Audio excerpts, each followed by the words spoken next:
আমার এক কাজের মেয়ে থাকত, আর আমার স্বামী সারাদিন ডিউটি করে বাড়িতে ফিরতেন। কিন্তু কিছুদিন যাবৎ কাজের মেয়েটি আমাকে বলছিল, ম্যাডাম, আপনি হাসপাতালে রাতে ডিউটি করবেন না।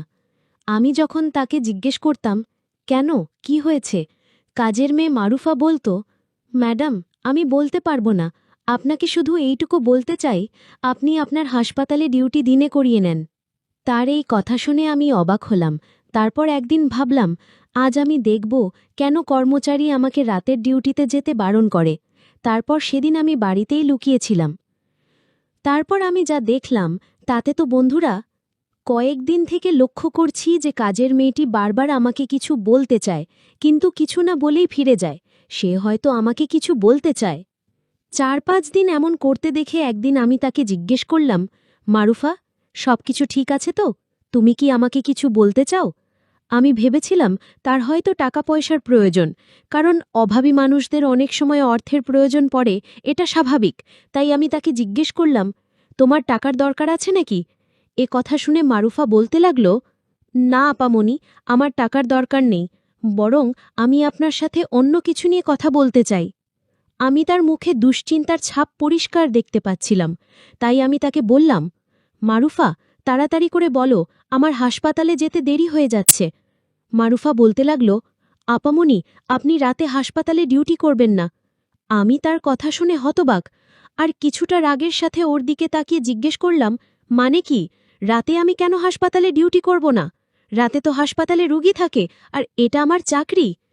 কাজের মেয়েটি এমন উপদেশ দেওয়ায় আমাকে রাগান্বিত দেখেও কিছু না বলে তাড়াতাড়ি সেখান থেকে চলে গেল। আমি ভাবলাম হয়তো আমি হাসপাতালে চলে যাওয়ার কারণেই ওকে বাড়িতে বেশি কাজকর্ম করতে হয়, সেজন্য আমাকে কথাগুলো বলছে।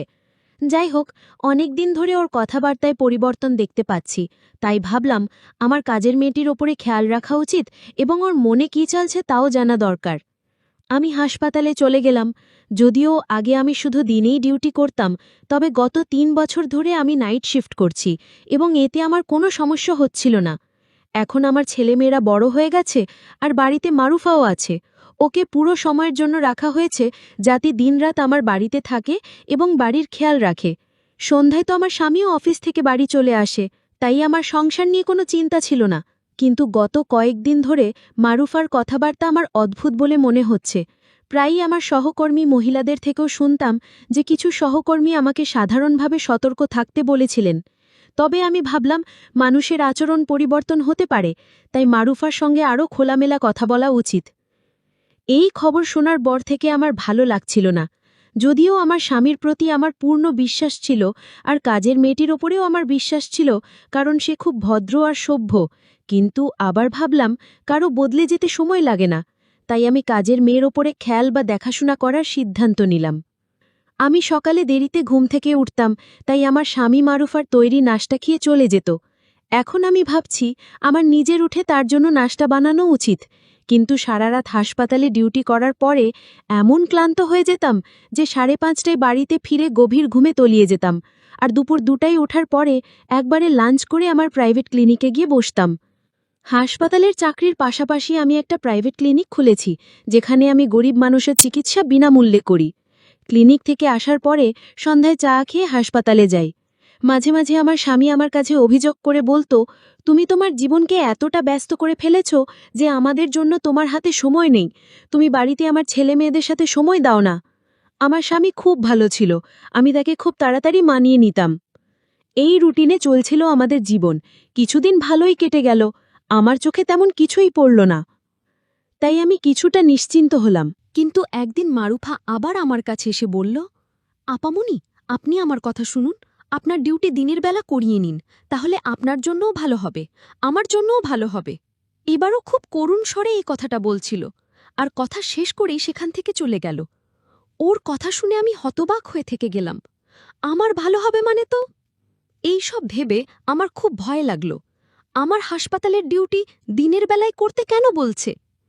আমি তো সেটা বুঝতে পারছি না। কিন্তু তারপর আবার ভাবলাম, না, এটা সম্ভব না, ও নিশ্চয়ই এমনিই এই কথা বলেছে। কিন্তু তারপরও আমি জানতে চাই, আমার হাসপাতালে রাতে ডিউটি না করে কেন সে দিনের বেলার কথা বলছে? ও কি বাড়িতে ভয় পায় নাকি? আমাকে কেন দিনের বেলায় হাসপাতালে ডিউটি করতে বলে? সেটা আমাকে জানতে হবে। আমি একজন ডাক্তার। আমি সারা জীবন সততার সাথে মানুষের সেবার কাজ করেছি এবং কখনো কারোর কাছ থেকে কোনো অনুগ্রহ বা দয়া নেইনি। হাসপাতালের কমিটি আমাকে যে দায়িত্ব দিয়েছে তা আমি সানন্দে গ্রহণ করেছি এবং পূর্ণ সততার সাথে পালন করেছি। এখন আমি রাতের শিফটের কথা বলেছিলাম যে আমি হাসপাতালে রাতে ডিউটি করব। এতে আমার কোনো সমস্যা নেই। এখন আমি হঠাৎ করে হাসপাতালে রাতের ডিউটি ছেড়ে যেতেও পারবো না, তাহলে আমার নামে বদনাম হয়ে যাবে। এত বছর ধরে আমি হাসপাতালে পরিশ্রম করেছি, কিন্তু কখনো কথার খেলাপ করিনি। পুরো স্টাফদের আমার উপরে অনেক বিশ্বাস ছিল, কিন্তু এভাবে আমি আমার সংসার নষ্ট করতে চাই না। তাই ভাবলাম কিছু একটা করা দরকার। মারুফা গত 1 বছর ধরে আমার বাড়িতে কাজের মেয়ে হিসেবে দায়িত্ব পালন করছে। এতদিন ওর বিরুদ্ধে বা আমার বিরুদ্ধে কোনো অভিযোগ ছিল না। একজন বিধবা যার সন্তান আছে এবং তাদের ভরণ পোষণের জন্য আমার বাড়িতে কাজকর্ম করত। চাকরির প্রথম দিনই আমি ওকে বলেছিলাম, তোমাকে এখানে 24 ঘন্টা বাড়িতে কাজকর্ম করতে হবে। ওর সন্তানদের নিয়ে ওর কোনো চিন্তা ছিল না, কারণ ওর সন্তানদের দেখাশোনা করার জন্য ওর বাবা মা ছিলেন এবং তারা গ্রামে থাকতেন। ও একাই আমাদের বাড়িতে থাকত। যা বেতন পেত তা ওর বাবা মায়ের কাছে পাঠিয়ে দিত। যদিও আমি ওকে অনেকবার বলেছিলাম, তুমি চাইলে তোমার সন্তানদের এখানে নিয়ে আসতে পারো, তুমি যেখানেই থাকো তোমার সন্তানেরাও সেখানেই থাকবে, কিন্তু না জানি কেন ও রাজি ছিল না। ও আমাদের বাড়িতে ভালোভাবে কাজকর্ম করত, আজ পর্যন্ত কখনো কারোর বিরুদ্ধে অভিযোগ করেনি। কিন্তু এখন গত কয়েকদিন ধরে খেয়াল করছি ওর কথাবার্তা অদ্ভুত হয়ে গেছে। প্রতিবারই ও আমাকে একই কথা বলতে থাকল, আপামনি, দিনের বেলা আপনার ডিউটি করিয়ে নিন আর রাতে বাড়িতে থাকুন। আমি বুঝতেই পারতাম না যে রাতের বেলা বাড়িতে কি এমন হয় যার কারণে ও এত ঘাবড়ে যায়। আমি কাজের মেয়েটিকে বললাম, তুমি কি রাতে ভূতের ভয় পাও? তখন সে বলতো, আপামনি, আপনি বাড়িতে থাকলেই বুঝতে পারবেন। এবং আমাকে এই কথা বলে সে চলে গেল। একদিন আমি ডিউটিতে ছিলাম। এমন সময় একজন নার্স আমার কাছে এসে বলল, অনেক দূর থেকে একজন মহিলা আপনার সাথে দেখা করতে এসেছেন। আমি জিজ্ঞাসা করলাম, সে কি রোগী? কারণ এই সময় আমি হাসপাতালের ডিউটিতে ছিলাম। তখন সে বলল, না, তিনি আপনার কোনো আত্মীয় বলছেন। আমি ভাবলাম, এই সময় আমার কোন আত্মীয় আমার সাথে দেখা করতে হাসপাতালে আসতে পারে? ভাবতে ভাবতে বেরোলাম। বাইরে গিয়ে দেখি একজন অচেনা মহিলা দাঁড়িয়ে আছে। আমি বিরক্তির সাথে তার দিকে তাকিয়ে জিজ্ঞাসা করলাম, কে আপনি? আমার সাথে দেখা করতে চাইছেন কেন? সে বলল, তুমি কি ডক্টর সুবর্ণা? আমি বললাম, হ্যাঁ, আমি ডক্টর সুবর্ণা। আমার কথা শুনে সে হঠাৎ মোবাইল বের করে আমার দিকে তাকালো, যেন ছবি তুলতে চায়। তারপর দ্রুত সেখান থেকে চলে গেল। আমি কয়েক সেকেন্ডের জন্য বুঝতে পারিনি যে ব্যাপারটা কি হলো, এবং যখন বুঝতে পারলাম তখন সে আমার থেকে অনেক দূরে পালিয়ে গেছে। আমি তার পিছনে জোরে দৌড়ালাম, যাতে তাকে জিজ্ঞেস করতে পারি কেন সে আমার ছবি তুলছে এবং সে কে। কিন্তু সে খুব জোরে ছুটতে ছুটতে অনেক দূরে চলে গেল, আমার নাগালের বাইরে চলে গেল। আমি ফিরে এসে ভাবতে লাগলাম, হে ভগবান, কি হচ্ছে? কে এই মহিলা, আর কেন সে এখন এসেছিল? আমার কিছু একটা গণ্ডগোল মনে হচ্ছে, যেন বিপদ আসতে চলেছে। আমার মন বারবার বলছিল, কোনো বিপদ কি সামনে আসছে নাকি? আমি এটা জানতাম যে আমার ফ্যামিলি ঠিক আছে, কারণ রাতে ডিউটি করে খুব ক্লান্ত হয়ে যেতাম আর সকালে দেরিতে ঘুম থেকে উঠতাম। আমি যখন ঘুম থেকে উঠি ততক্ষণে আমার স্বামী অফিসে চলে যায়, আর রাতে যখন আমি ডিউটিতে যাই তারও পরে সে অফিস থেকে আসে। অদ্ভুত জীবন হয়ে গেছে আমাদের। অনেকদিন ধরে আমার স্বামীর সাথে আমার কথা হচ্ছিল না, তাই আমি মোবাইল বের করে আমার স্বামীকে কল করলাম। ভাবলাম অন্তত ফোনে কথা বলি, কিন্তু সে আমার ফোন ধরল না। এরপর আমি তার অফিসের নাম্বারে কল করি। তার সেক্রেটারি ফোন ধরে আমাকে বলল যে তিনি গত কয়েকদিন ধরে অফিসে আসছেন না। সেক্রেটারির কথা শুনে আমি হতভম্ব হয়ে গেলাম।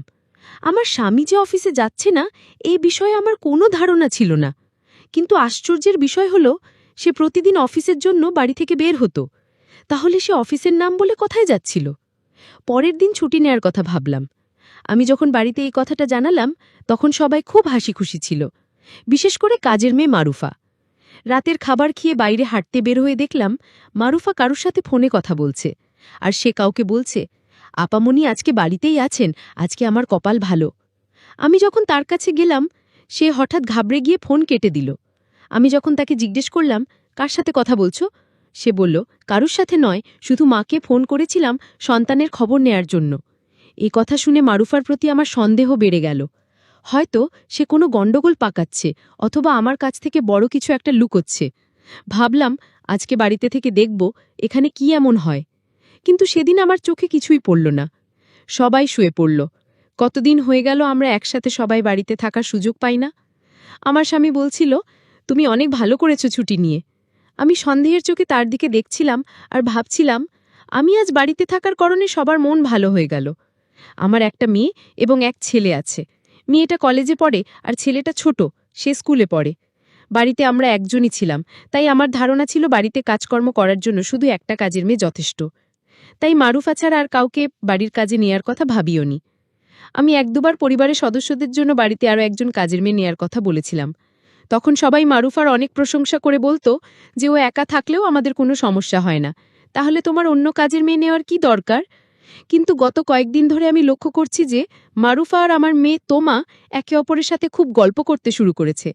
তমা সারাক্ষণ মারুফার আশেপাশেই থাকত। মারুফা আমার মেয়ে তোমাকে অনেক খেয়াল রাখত।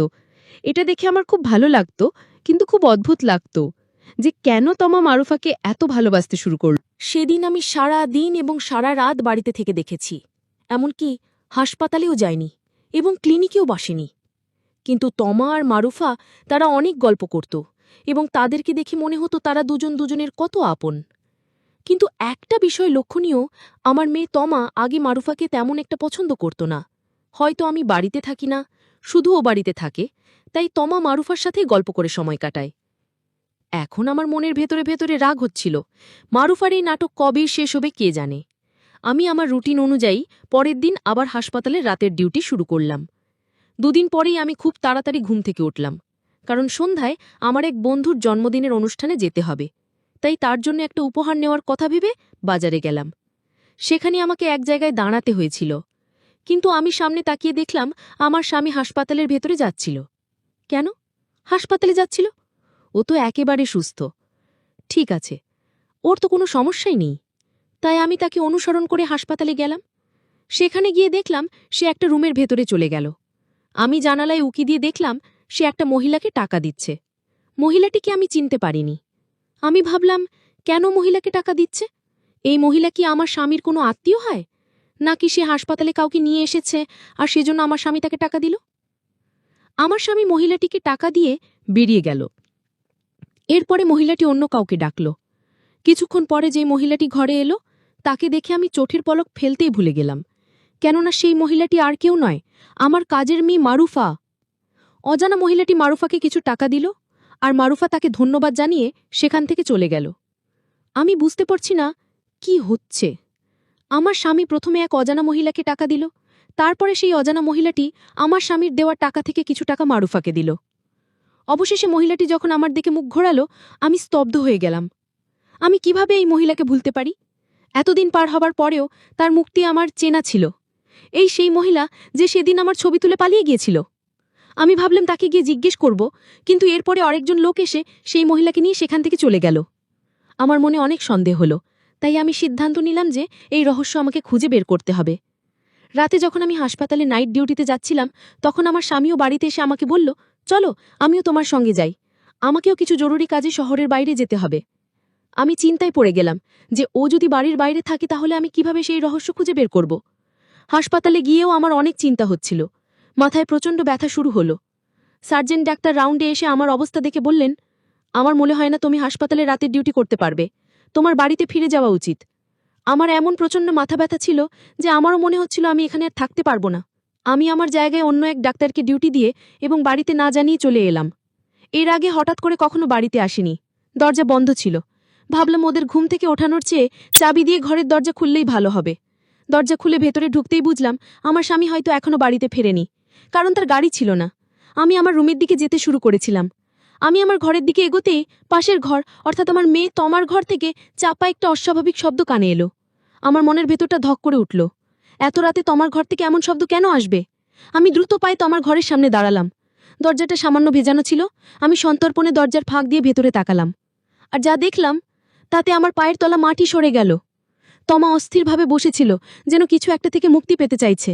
তার চোখের দুটো লাল, মুখ দিয়ে সে অসংলগ্নভাবে কথা বলছিল, মানসিকভাবে বিচলিতা মনে হচ্ছিল। আর মারুফা, আমার কাজের মেয়ে মারুফা, তাকে শক্ত করে ধরে শান্ত করার চেষ্টা করছে। মারুফার চোখে মুখে রাজ্যের ভয় আর অসহায়ত্ব। সে বারবার বলছিল, তমামণি, শান্ত হও, আপামনি কিছুক্ষণের মধ্যেই এসে পড়বেন, সব ঠিক হয়ে যাবে। ঠিক তখনই সদর দরজা খোলার শব্দ হল। আমার স্বামী দ্রুত পায়ে ভেতরে ঢুকল। তার হাতে একটা ওষুধের প্যাকেট। সে সরাসরি তোমার ঘরের দিকে ছুটে এলো, আর আমাকে দরজায় দাঁড়ানো দেখে ভীষণভাবে চমকে উঠল। তার মুখটা ফ্যাকাশে হয়ে গেল। সে কিছু বলার আগেই আমি ঘরে ঢুকে পড়লাম। আমাকে দেখে তমা যেন আরও বেশি অস্থির হয়ে উঠল। আমার স্বামী ধরা পড়া গলায় বলল, সুবর্ণা, তুমি তুমি এখানে? আমি তখন আর সন্দেহর মধ্যে ছিলাম না। আমার মন বলছিল, এখানে অন্য কোনো গভীর রহস্য আছে। আমি কাঁপা গলায় জিজ্ঞেস করলাম, কি হয়েছে আমার মেয়ের? আর এসব কি হচ্ছে? আমার স্বামী দীর্ঘশ্বাস ফেলে সব খুলে বলতে শুরু করল। যা শুনলাম তা আমার চিকিৎসক সত্তা এবং মা সত্তা দুটোকেই নাড়িয়ে দিল। তমা মানসিকভাবে কিছু চ্যালেঞ্জের মধ্যে দিয়ে যাচ্ছিল। তার মা বাবার সময়ের অভাবে সে মানসিকভাবে কিছুটা অস্থির হয়ে পড়েছিল। তমার কিছু অস্বাভাবিক আচরণ ছিল, যেমন অস্থিরতা এবং জিনিসপত্র খোঁজার প্রবণতা। ব্যাপারটা দেখে মারুফার সন্দেহ হয়। একদিন তমার ঘর পরিষ্কার করতে গিয়ে সে একটি সন্দেহজনক বস্তু খুঁজে পায়। মারুফা ভয়ে আমাকে কিছু বলতে পারেনি। সে ভেবেছিল আমি সারা দিন হাসপাতালে মানুষের জীবন বাঁচাই, আমাকে এই দুঃসংবাদ দিলে আমি ভেঙে পড়ব। তাই সে সরাসরি আমার স্বামীকে সব জানায়। আমার স্বামীও আমাকে দুশ্চিন্তায় ফেলতে চায়নি। সে চেয়েছিল আগে একটা সঠিক সমাধানের পথ খুঁজে বের করতে। সে যে কয়েকদিন অফিসে যায়নি, সেই দিনগুলো সে বিভিন্ন পরামর্শক ও পুনর্বাসন বিশেষজ্ঞদের সঙ্গে যোগাযোগ করেছে, আর নাম করা মনোবিদদের কাছে ছুটে বেরিয়েছে। সেই রহস্যময়ী মহিলা আসলে একজন কাউন্সিলর। আমার স্বামী তোমার চিকিৎসার জন্য তার সাথেই যোগাযোগ করেছিল। চিকিৎসার খরচ অনেক বেশি হওয়ায় আমার স্বামী তাকে টাকা দিয়েছিল, আর আমার ছবি তুলেছিল ক্লিনিকের ফাইলে বাবা মা উভয়ের ছবি লাগবে বলে। মারুফাকে ওই মহিলার টাকা দিয়েছিল কারণ মারুফাই রাতে তোমাকে সামলানোর জন্য কিছু প্রয়োজনীয় ওষুধপত্র আর পথ্য কিনে আনত। আর মারুফা আমার সেই সহজ সরল কাজের মেয়ে। সে কেন বারবার আমাকে রাতের ডিউটি ছেড়ে দিতে বলতো? আজ তা আমার কাছে জলের মতো পরিষ্কার হয়ে গেল। সে একা তোমার এই অবস্থা সামলাতে ভয় পেত। তার বিশ্বাস ছিল, মা যদি রাতে মেয়ের পাশে থাকে তাহলে মেয়ের কষ্ট হয়তো কিছুটা কমবে। সে আমার ওপর রাগ বা নিজের সুবিধার জন্য নয়, বরং আমার মেয়ের ভালোর জন্যই কথাগুলো বলতো। তোমার সাথে এত ভাব হয়েছিল কারণ এই কঠিন সময়ে মারুফাই ছিল তোমার একমাত্র সঙ্গী। সব শুনে আমি স্তব্ধ হয়ে গেলাম। আমি আমার স্বামী আর কাজের মেয়েকে সন্দেহ করেছি। আমার চোখ দিয়ে যেন জল গড়িয়ে পড়ল। আমি আমার কর্তব্য, আমার ব্যস্ততার পেছনে ছুটতে গিয়ে নিজের মেয়ের এত বড় সর্বনাশ খেয়ালই করিনি। আমি এগিয়ে গিয়ে তোমাকে সান্ত্বনা দিলাম। তারপর মারুফাকে বললাম, মারুফা, তুমি শুধু আমার বাড়ির কাজের মেয়ে নও, তুমি এই পরিবারের একজন সদস্য। তুমি যা করেছ তার জন্য আমি সারা জীবন তোমার কাছে ঋণী থাকব।